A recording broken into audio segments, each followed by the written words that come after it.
Kunguru rero twariko turavuga ijanye n'ivya Vitalo reka turabe tubanze twumvirize ivyahavugiwe muri ivyo byo gutanga agatererano mu mugwi wa Vitalo. Nawo mufashanyije akazi ko kurongora Vitalo. Uyu munsi naje kuramutsa ekipe yacu.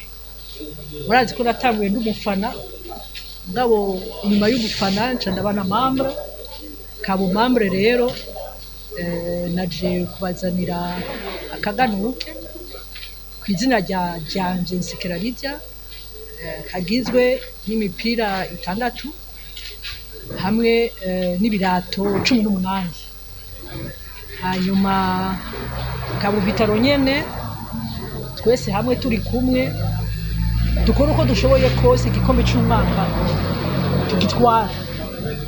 Aho rero bivuga gute si nguvu ziva mu bakinyi gusa canke mu bamenyereza canke kuri president wa ekipe, ni nguvu zirinda kuva mu bantu bose bakunda Vitalo hamwe n'abamambre ba Vitalo.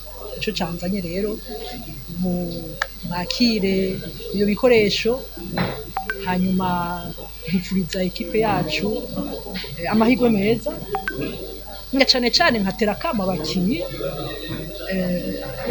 natwaye federation ekipe abakinyi hajya niho bagize uruhara rukomeye cyane ndabipfurije discipline ikomeye kuko nibagira discipline igikombe tuzogitwara.